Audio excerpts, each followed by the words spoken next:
Hi, I'm Connie Whitman, your host, and you're listening to Enlightenment of Change on webtalkradio.net. As always, very happy that you're joining me this week. So my quote today is actually by one of my most favorite leaders in the whole world, and it's Wayne Dyer. And Wayne says, change the way you look at things, and the things you look at change. I know that's one of his most famous quotes. Would you agree that for every business in this global economy that we function in, sales is absolutely a key component to the success or the demise of the organization? I know other things like marketing, the internal processes, compliance, manufacturing, et cetera, are all critical too. The thing is, though, if your salespeople can't deliver the message effectively and develop the relationships with the decision makers or whoever the buyer is, all these other departments, they just don't matter. So why are people afraid or ineffective sometimes when it comes to sales conversations? And would you be surprised to learn that there is actually a psychological component to every sales conversation? Now, I go back to the quote, change the way you look at things and the things you look at change. What if you were able to understand that psychology just a little better and then be able to change the way you look at sales? Do you think that maybe your sales conversations would change? Well, I do. So stay tuned as my guest unravels for us today the psychology behind money and the sales process that may be getting in the way of you having that financial and business success that we all look for. My guest is Lorianne Reeves, second time on the show. Lorianne is a sales and business strategist, professional psychotherapist, speaker and writer, and premier success coach. Business and entrepreneurs hire Lorianne to connect, capture, and close business, which is what we try to do, with them to sell confidently and with that oozing of authority. She also helps them with the psychological money dynamics that can get in the way of financial and business success. Now, Lorianne has been an entrepreneur herself for over 20 years, and she really does help lead sales teams at major events and consultants with corporations to enhance team dynamics. And her clients range from entrepreneurs to Fortune 500 companies, where she kind of digs in there and helps them look at business models, sales and marketing plans, so they all align and work together for the growth and profit and really sustainability in business. So yet again, please help me welcome the wonderful Lorianne. So Lorianne, thanks so much for being on. Oh, Connie, thanks for having me on again, talking about one of my favorite subjects. Me too. Sales. Yay, right? Sales and the psychology behind sales and the psychology around money and the psychology around people and how that all interplays. And yes, I love talking about it. And it's funny because sales, for me, is humans talking to humans. And right. we get hung up on, I think, our own psychological stuff, so that we forget that we're really talking to a person with a need, and how can we hopefully help make that need better, go away, support it, whatever it is. So I want first, let's take a step back. We talked about this in our first show, but I think just for the context of today, can you tell the audience what sales psychology actually is? Well, actually, sales psychology is about how you interact in those relationships when you connect with the folks you're dealing with, your buyer, your sales team, your managers. It's all about the interaction, the language, the rhythm, the energy, and how those interactions and energy and rhythm pull out of you what's either the best of you or the worst of you. Yeah. And that's the psychology. And I think that when you meet someone that gets you right off the bat, right, it's just such an easy flow of a conversation.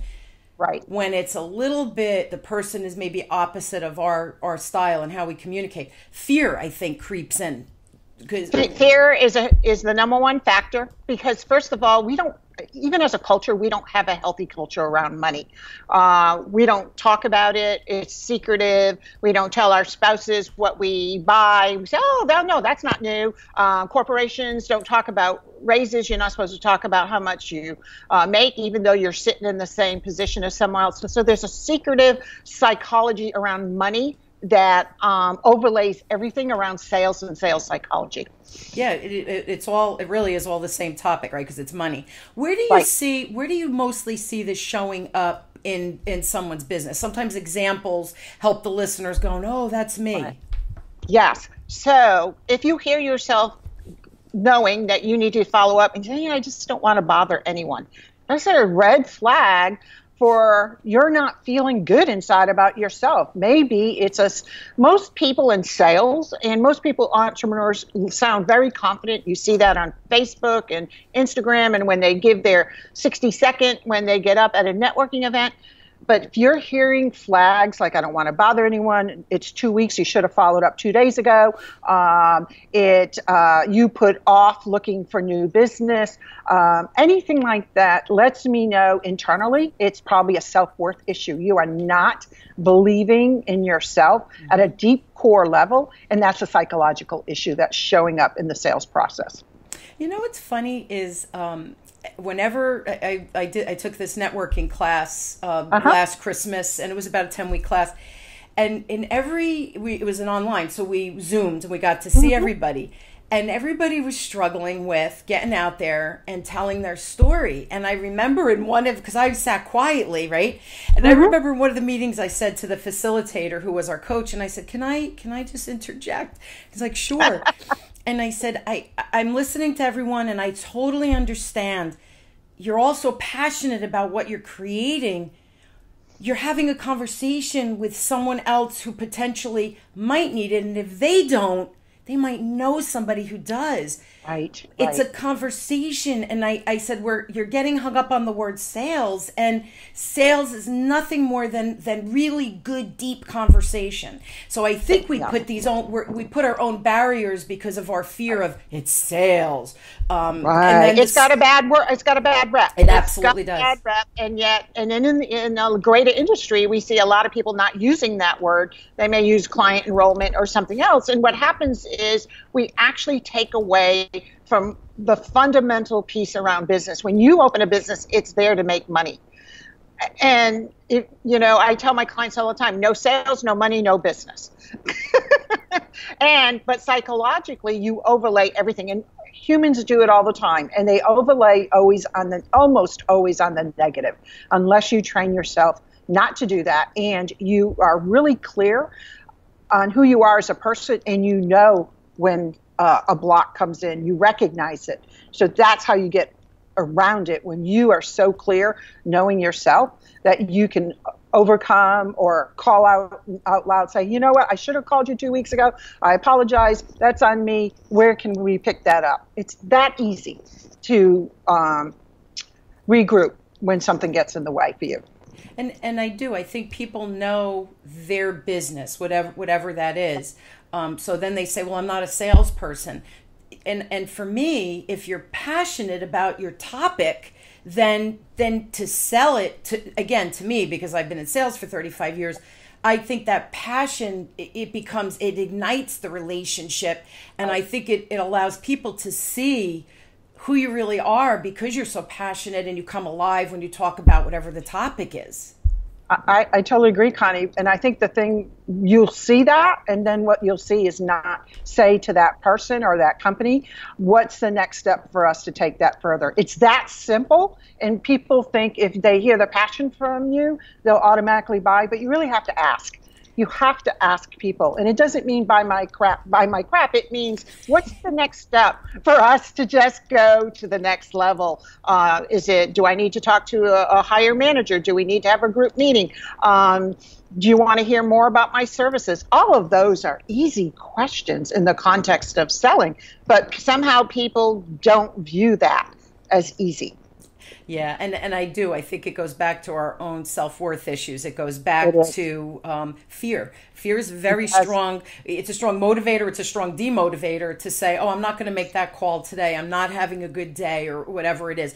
In the sales conversation, me with my client, where is the psychology actually happening? The psychology is actually, I think we do a really great job of connecting.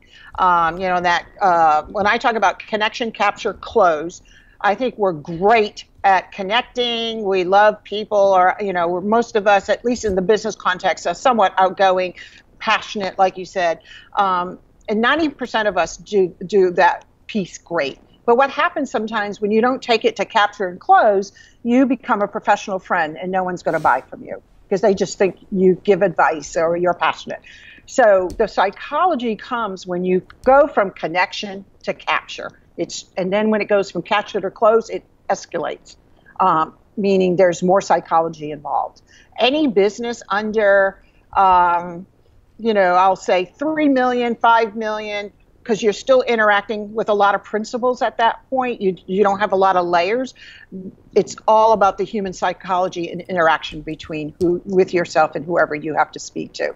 So when it comes to capture, I like to try to focus on, you need to move from connection to capture by becoming a problem solver instead of, oh my gosh, how do I ask them if they want to talk to me more? Because when you do that, it becomes more about you. You have to make sure it's more about them and actually dig in and see how you can be that problem solver for them. It's funny because teaching sales, and I say that, you know what our secret weapon is? Mm-hmm. Questions. Right. The right questions. And those big open-ended questions. So it's not like, who are you? What do you need? Then it becomes 20 questions. It's like, shine a light on me. Let's make it an inquisition, right? If we can ask really good open-ended questions. So I ask the question and I go into listening mode. That person is going to tell me everything I need. So by the end of the conversation, if I have the ability to truly help them with ever my product or services, it becomes a neon sign, right, Lorianne, where what they're telling me, I'm like, oh, I've got that. Oh, I can help this person. Yes. And, I always start, I'll give a little bit, a couple of questions I think are helpful. When I go from connection to capture, I always want to make sure that they want to listen to what I have to say. So after connecting, whether it's one-on-one on the phone or in a networking event, would you want to hear about my services or my product or what I have that may be helpful to you? So once you get the buy-in, most people are curious, they want to hear. Sure. And if someone says no, you just say, thank you very much. And thanks you move for your on. time. Yeah. Thanks for your time. And so I always like to, well, tell me more about you, tell me more about your business or your team, and then asking what's worked well in the last 6 to 12 months and what are your biggest challenges in the last 6 to 12 months. Just that will tell you where you can shine. Absolutely. I mean, there's a lot of series of scripts that I help folks with that go more in depth depending on the scale of the sale. But just that gets you going. And then you can know where you can be the most helpful and be that key problem solver for them. So that's the psychology there. Yeah, and I like, Lorianne, how you started with the positive. What has worked over the past 6 months? Because business owners, business people, we like to brag about, look what I've done. Yes. I did this. And it's an opportunity, I think, for us to say, I'm pretty good, right? That little pat on the back. And then when you shift to say, if you had a magic wand, what would you like for it to happen differently or to unfold differently or to do differently? And that's where we become the problem solver. But by hearing people where they think the strength is or they think the positive is, you get a real idea of what is working. But for them, you also see their own personality of how are they addressing it. Because then when you shift and you start having a conversation, you can talk their language easier because you're approaching them. Example, I have a very high energy. So if you were talking to me and saying, oh my God, how did you do that? I would be like, oh my God, I'm so glad that you're interested. Like I would respond to you being enthusiastic with me. But if it's somebody who goes to the data and the number crunches and, we were very surprised by these results, that's now, but I have to respond to them and say, data is important. That's wonderful that you took the time, and I'm going to lower my energy because they're all about the nuts and bolts. So when you ask someone that positive, it's them letting you know how they're wired, I think, and how we can shift too, right? Absolutely. No, absolutely. Really, I truly believe that a sales conversation is 90% psychology, 10% the strategy. If you are good in what you do, yes, it's about tuning into the needs of the person sitting in front of you without giving away all of your intellectual property if you're doing a service. And so, I mean, there are other strands of that, but for today's purposes, you just have to be the problem solver in there. Now, once you get, give all the great questions, have them answer it, and you can help them, there's nothing wrong by saying, I know I can help you. Would you like to hear how I can help you? And right there, you just let them know that you are the expert in the moment and that you can help them. And everybody wants to know what needs to happen next for themselves, whether they buy from you or not. And so it gives you the opportunity to go to close and close. More of the psychology is in the close. It even ratchets up higher at that moment. Yeah, because I think once we shift, Lorianne, then it becomes somewhat the buyer's psychology that we really need to be aware of. Can you talk a little bit about that? Because I really think that's important. I think that's where we get stuck. We know me. What about them, right? Right. And really, in a sales conversation, it should be 90% them, always. 10% you, always, always, always. But when you get to the close and then you walk through how you can help them, once you say, I know I can help you, here's where I see the gaps for you, here's where our service or product can help you, and you ask, and then you actually, what about that sounded really good for you? And they tell you that, or if they say no, the psychology there is just knowing when to pivot depending on that answer. Again, it's not about you, it's about them. If they give you a wishy-washy answer, you've got to go back and shore up what you can offer in terms of the value. But if they give you a positive answer at that point, great. Are you ready to get started? And here's the biggest psychology. It's very practical, though. Once you ask for business, you've got to keep your mouth shut. You just got to keep your mouth shut, because in that moment, that buyer psychology, what they're doing, okay, this is what she said, this is what he said. They're thinking about the money, because at that point, you've given them the price. They're thinking, well, I don't have it right in my bank account, but that doesn't mean, and they need time to adjust. That's the biggest buyer psychology advice I can give you, is let them speak first. And when they speak first, after you've done how you can help them, then it gives you an indication of where their psychology is. Yeah, and everybody says make them talk first, but what happens is silence. Yeah. They're not responding, and then we start talking, and then what happens is we talk the customer out of the sale. Didn't you speak first? You lose. You lose. That's right. And it's because you're not respecting, and that's not intentional, but you're not respecting their psychology and letting them go through and adjusting. The other day, when I was on the phone with someone and they came on as a client, I did exactly the same thing, and she goes, oh, okay. And she didn't really say okay. She went, But I had to ask, does that mean you like this? Sometimes you have to get clarification. Are you ready to get started? Oh, she goes, oh, yeah, I'm ready. Let's do it. But, you've got to pay attention and actually just say, what does mean? Sometimes they're just thinking what she was doing. She was thinking through when she wanted to start, how she was going to pay for it, whether she was going to, move money around. And you have to give people the ability to think through. The silence is not to manipulate them. The silence is for them to be able to think and give you the right feedback in that moment.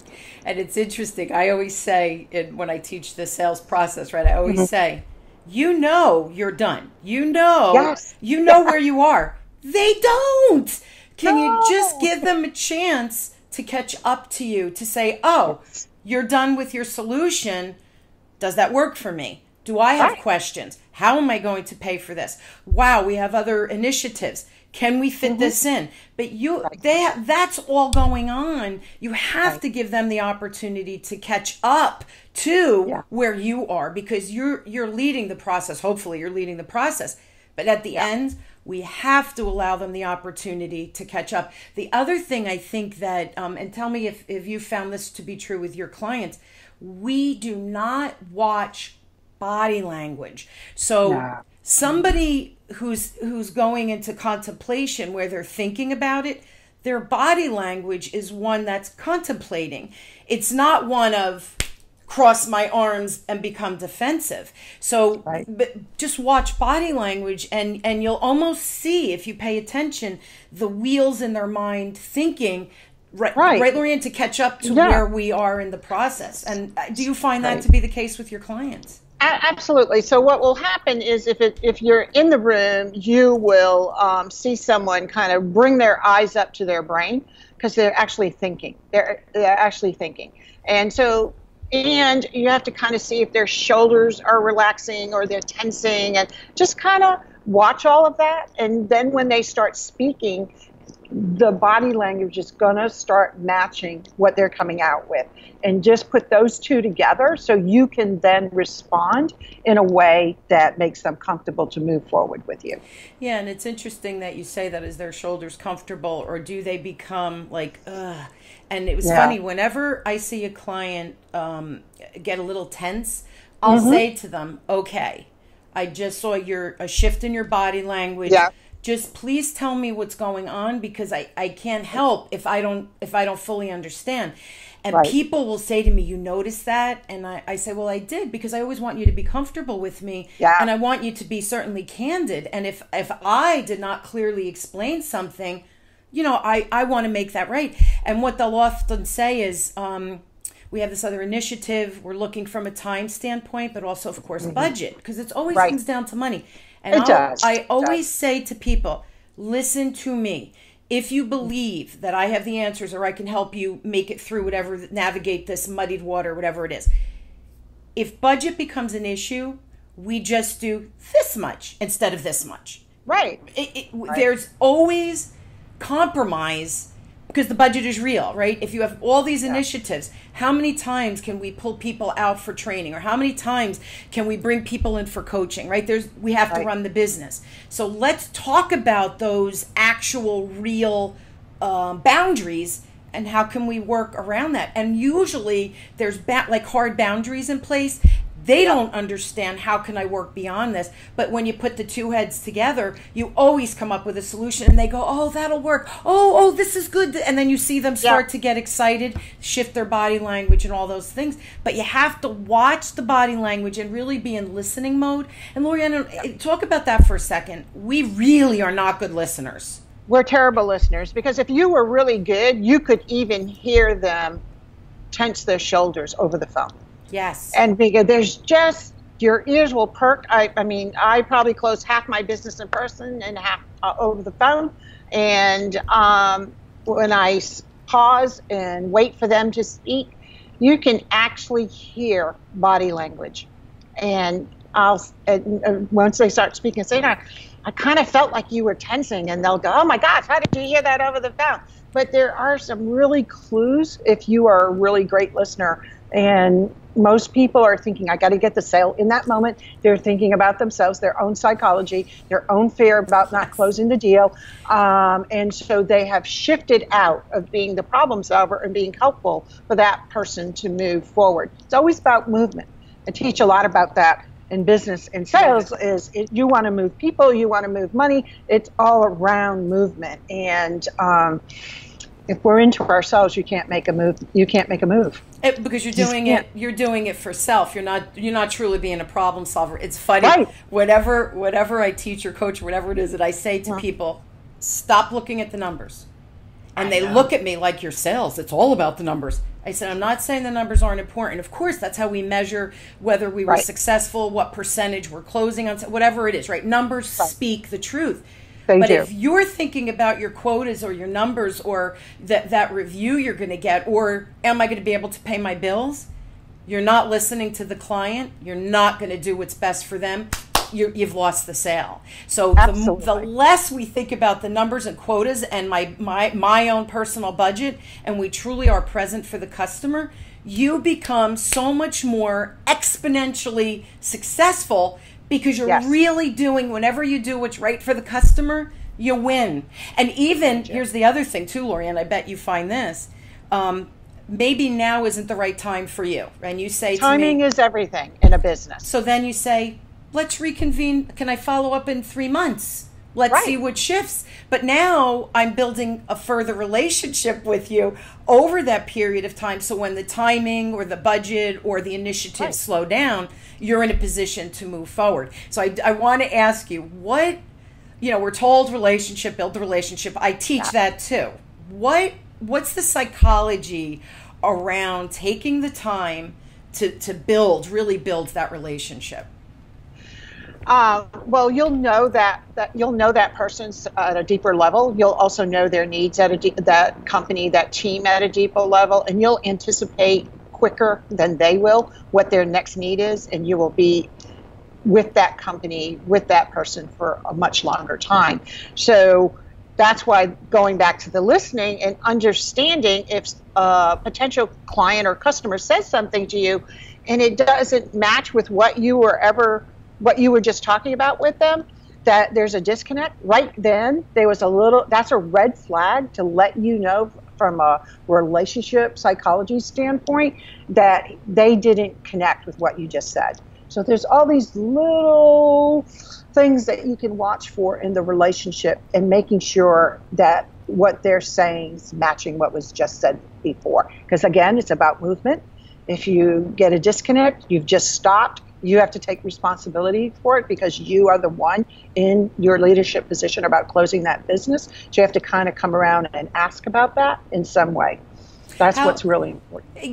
And agree 100%, Lorianne. How would you, if I see that, whoops, we just did this instead of this in the conversation, and what they just answered was not what I was asking, or wow, they're commenting and that is not what I meant. How do you go back and say, like, oops? Yeah, I actually do say, oh my, maybe I just didn't hear that right, because it doesn't feel like what we were just talking about continued. So I feel like we're in a stuck place. And so how are you feeling about what you just answered? Is there something that I missed? Is there a piece of information you were thinking about in your head and it didn't come out? Because sometimes that does happen for folks. So I think a lot of salespeople would let that go and try to like oversell in that moment, where you just have to stay with the relationship and call it in a gentle, professional way. It was interesting. Body language, I know. We could do a whole show on that, right, Lorianne? We could. Oh my gosh. It's I think so this important. Is what my little rant for 10 seconds is: sales and all the components around it, because there's so many layers to it and so much movement around it, to get such a short stick with so many business people that they just don't pay attention. They don't take it seriously. And then they wonder why they're not making money. And it's just like a real disconnect for the industry. And I do blame some of that on social media, but I blame it on also our psychology around being fearful, being visible, being, the self-worth issue we talked about. So that was my rant. Sorry, I went off. And I love that rant. You know what, Lorianne? I have worked for 36 years on my own self-worth issues, on my own money issues. Because here's the other thing, right, Lorianne? We all have money issues. And people who are listening go, not me. Oh, yeah, you do. You do. We all do, because, we were told as kids, money doesn't grow on trees. We can't afford that. That plays on the psychological underlying emotions of the child's perspective in there, but we're carrying that forward because it's a deep-rooted thought process. Yeah, most people in business, about 80% of them have some underlying poverty unconsciousness, I should say, that carries over with them in business, and it is a true psychological dynamic that stops people from reaching their financial goals. So if you don't have the right money in the bank versus what you do, because you're really good, or what you sell, then there's a psychological problem. I'm still working on mine, Lorianne.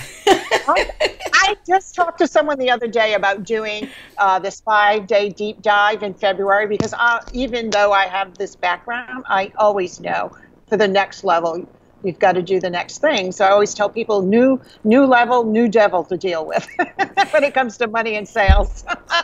I love that. New level, new devil. And it's so funny that you say that, because we really are works in progress. I really believe that. And I think with every year that I age, I go, oh, that's what that meant. And, and you think to yourself, why didn't I get that 5 years ago? Because it's 5 years later. You have 5 more years of experience, knowledge, wisdom, whatever you want to call it. So I think new level, new devil, because, and here's the other thing too, Lorianne, and I know with myself, all of that self-development, it's a lot of work. It really is a lot of work. That's why people don't do it. It's very hard. It's very in your face. And that's why people don't want to do it. People hire me because they love that psychology piece around what I do around sales and money. And then there are people that run from me because they'll tell me, I just don't want to do that kind of work. And I always say, good luck, because you can work hard and still get ahead, but it's going to be working hard, struggle, and you'll never reach the financial goals you really put out there for yourself. Well, it's pay me now, it's pay me now or pay me later. I don't mean you. Right. I mean self. I'm going to either put the time in now or I'm going to have to put it in later, or it's always this upward struggle where we're the boulder pushing uphill all the time. And I don't want to live my life pushing that boulder uphill all the time. No. Oh, absolutely not. We do it enough as it is. We catch ourselves. We do something about it. But your business doesn't grow unless you grow. You vibrationally, energy-wise, all that. Not woo-woo. It's just what it is. You can't offer ask for high prices if you personally inside are not matching that price. And so you're right. That's why it just fix yourself, develop yourself, and your business will grow. And just well said. And we're actually out of time, but I do want to give, because you planned that ending. It was so good. It was perfect, Lorianne. So here's the deal, guys. If you'd like more information or insight, because Lorianne, we met at a networking event, and Lorianne, right, you were the speaker. And I think I've said this before. Every time I go to these networking events, and you walk in, I always get there early because if I'm not 15 minutes early, I'm late. That's my world. And I always put my stuff down, and then I start to look at the vendors and I go introduce myself, and I always want to support the local vendors. And inevitably, I always sit right next to the speaker, but I don't know that in advance. And you sat across from me at the networking event. Right across from each other, yes. And we started talking, and you said, oh, I'm the speaker today. And in my head, I thought, of course you are. I always sit at the table with the speaker. It strikes me funny. And I honestly do not go, oh, where's the speaker? Never my intent. But I always end up with the speaker, and I think it's so that we do meet, we do have these conversations at the networking event, because then I say, oh, I think my listeners would love to hear the psychology with sales. Wow. Like that is an awesome take. I know sales, but I don't have a psychology background. So I was like, tell me more. And I knew the listeners would love it. So if you would like more, I love it. If you would like more Lorianne, go to her website. Of course, it's www. And then it's LoriAnnReeves.com. And Lori is LORI ANNE, and then Reeves, all one word, and Reeves, REEVES, again, all one word.com. If you'd like to email Lori and you have a question or need insight, reach her directly again at Lorianne at LoriAnnReeves.com, and she will be able to give you that insight as well. Also, guys, if you have questions for me, or there's a topic that you'd like me to cover on the show, or you have a question about sales or coaching, whatever it is at your business, please reach out to me directly at Connie at WhitmanAssociates.com. I respond personally, and I think that's important. So if you want to connect with me, or you'd like to hear my ideas about whatever, please reach out to me. Also, I will post Lori Ann's website and email address on the Web Talk Radio Enlightenment of Change platform, because Lorianne, a lot of people listen to the show commuting, and then this way they could go right to the website and find you easily. Yeah, so I promise to post that, you guys, on the website. Lorianne, as always, another delightful interview conversation. I love it. Yes. Thank you so much for taking the time and being on. Oh, I loved it. Thank you for having me, Connie. Yeah, I love the psychology of sales. It's key. It's key. It's so simple, stupid, but it's so key. I know. Yeah, right. I know. I'm preaching. Yeah. I'm preaching to the choir here. You are. Yeah, love it. Thank you again. Thank you guys for listening and tuning in. I hope you'll join me weekly as we question, build, and discover together how to grow, challenge ourselves, whatever that means to you. Embrace change. It's so much easier than we think. Just one step in front of the other. Try something new. Thank you also for joining me. You've been listening to Enlightenment of Change with me, your host, Connie Whitman, on webtalkradio.net. I wish everybody an awesome week filled with inspiration, and try something new. That's all I ask. Bye, everyone. Thanks.